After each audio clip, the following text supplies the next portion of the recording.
S'il est une chose sur laquelle nous sommes bien tous égaux, c'est bien le fait que nous allons tous finir par mourir. Bien sûr, la question de qu'y a-t-il après la mort s'est souvent posée. Mais il en est une autre que l'on devrait se poser aussi. Que va-t-on faire de mon corps sans vie ? Croyez-moi, vu les histoires vraies dont je vais vous parler aujourd'hui, il y a de quoi avoir très peur. Soyez les bienvenus dans ce nouvel épisode de « Et si c'était vrai ?»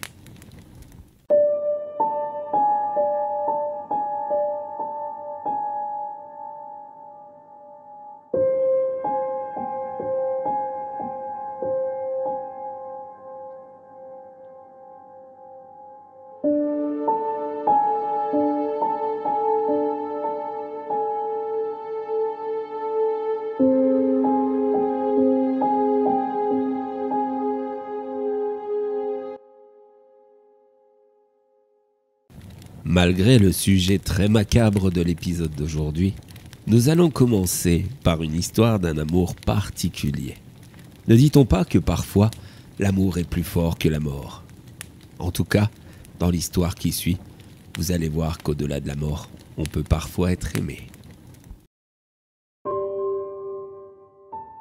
Je m'appelle George Karl Tenzler et je confesse avoir vécu une histoire d'amour qui m'a mené à la folie.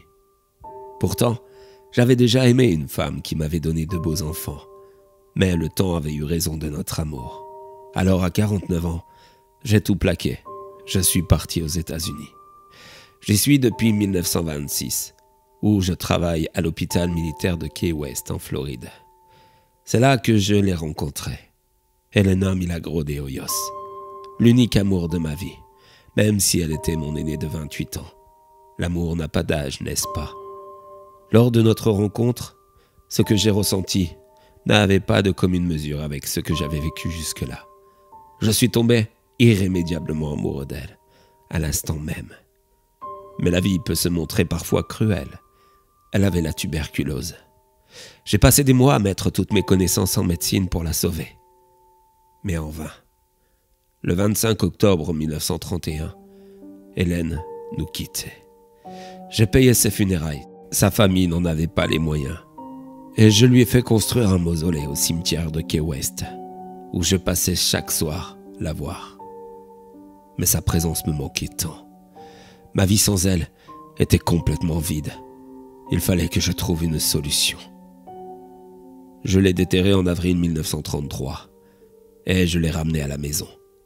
Bien sûr, son aspect physique s'était grandement détérioré, mais c'était toujours ma Hélène. Alors je l'ai, disons, réparée. J'ai attaché ses os avec des cordes de piano et des cintres. J'ai remplacé sa peau par des tissus imbibés de plâtre et de cire. J'ai rempli son abdomen avec des chiffons. J'ai fabriqué une perruque à partir de vrais cheveux. J'ai placé des yeux de verre dans ses orbites. J'ai ajouté du parfum, des produits chimiques pour masquer l'odeur et ralentir sa décomposition. Je lui ai aussi reconstitué un sexe avec un tube de papier, de la cire et certaines huiles. Elle était à nouveau belle, désirable et de retour à la maison. Nous avons vécu ainsi pendant 7 ans, à dormir à nouveau ensemble. Je la câlinais, je l'embrassais, je lui faisais l'amour comme lorsqu'elle était vivante. Mais malheureusement, sa sœur a découvert sa dépouille dans mon lit, un jour, par mégarde, parce que je n'ai pas fait attention. Depuis, ils t'ont repris, et ils ont exhumé ton corps dans un endroit qui m'est inconnu. Depuis, je vis malheureux sans toi. J'ai construit une poupée grandeur nature à ton effigie. Mais elle n'est pas à toi, elle ne te remplacera jamais. Beaucoup de gens qui ont pris connaissance de cette histoire me traitent encore aujourd'hui de vieux fou. Certes, c'est vrai, je suis fou, mais je suis juste fou d'amour. J'avoue que pour la première histoire de cet épisode, on commence plutôt fort. Et pourtant la suite est encore pire. Cette fois-ci, nous n'allons pas parler d'amour, mais plutôt de pulsions perverses, de pulsions nécrophiles. Croyez-moi, il est des gens sur cette terre qui sont complètement dingues. Je suis reporter pour un grand journal au Cambodge. Rubrique faits divers. J'en ai couvert des histoires sordides. Des violences conjugales, des disputes, des agressions ou autres. Tout ça au cours de toutes ces années. Mais la semaine dernière, je crois vraiment avoir vu l'affaire la plus glauque de ma carrière. Il s'appelle Chin Chen. C'est un Cambodgien de 47 ans qui risque de passer un bon bout de temps sous les verrous. Et c'est tellement mérité. Même s'il n'a pas pu aller jusqu'au bout de son crime. Le 22 février, il assistait à l'enterrement d'une jeune fille âgée de 17 ans, dont je tairai le nom et qui est morte des suites d'une longue maladie. Le soir même, vers 22h, l'homme en question revient, poussé par des envies nécrophiles. Il veut absolument coucher avec celle-ci. Il creuse donc, jusqu'à atteindre le cercueil. Il l'ouvre alors sans problème. Puis, pour se mettre en condition, il regarde quelques vidéos pornographiques sur son smartphone. Excité, il déshabille enfin la dépouille de la jeune fille.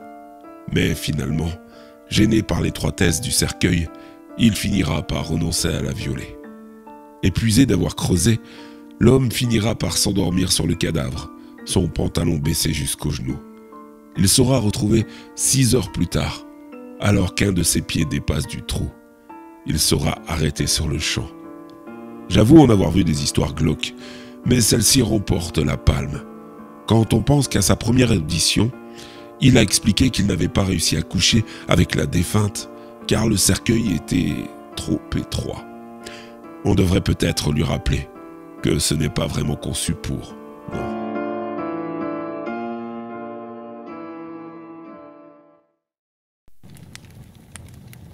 Eh bien, je dois avouer que franchement, il est des déviances sexuelles que je ne comprendrai jamais et qui me répulsent au plus haut point. Cette fois-ci, il n'est pas question d'amour. Il n'est pas non plus question de sexe. Non, celle-ci, c'est juste une histoire tellement horrible, tellement macabre. C'est le genre d'affaire qui vous marque à vie, de celle qui vous traumatisme. Il n'y a pas une nuit où je ne rêve pas d'elle. Pas une nuit où je ne revois ces poupées si réalistes. Pourtant, cette affaire a eu lieu en 2011. Je travaillais sur une histoire sordide.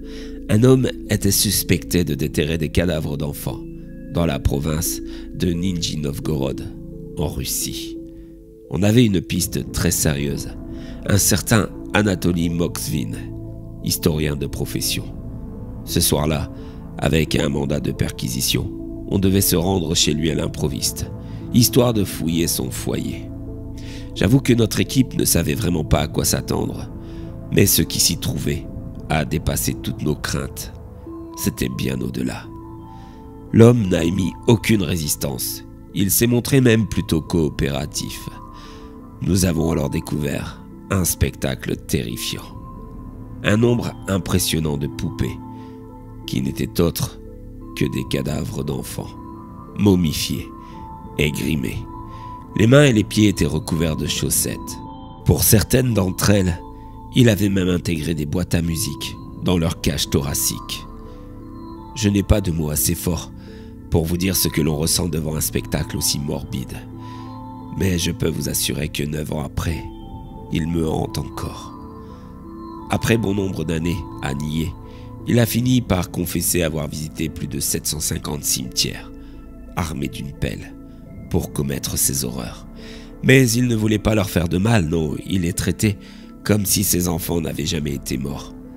Avouant entre autres que chaque année, il fêtait notamment les anniversaires de chacune de ses poupées. La justice l'a finalement considéré comme trop dérangé pour être incarcéré. Il est donc à ce jour toujours enfermé dans un hôpital psychiatrique et n'est pas prêt de sortir, fort heureusement. Mais à l'horreur qu'il a commis, à momifier et à conserver ses cadavres d'enfants chez lui, s'ajoute la torture psychologique qu'il a infligée parfois aux parents de ses victimes. En effet, fréquemment, il leur laissait des mots dont le contenu était éloquent. En voici 2 exemples. Je m'adresse à vous qui avez abandonné votre fille sous terre, au froid. Je voulais juste que vous le sachiez. Je l'ai ramenée à la maison au chaud. et j'en prends soin chaque jour. L'autre exemple est... Little Lady a aujourd'hui 15 ans et je lui ai fait un goûter d'anniversaire. Elle a bien joué avec ses petites camarades. On a dansé sur la mélodie de sa boîte à musique. Je vous l'ai dit au début, il est des affaires qui vous marquent pour le restant de vos jours. À présent que vous la connaissez, franchement, comment se retirer une telle horreur de sa tête ?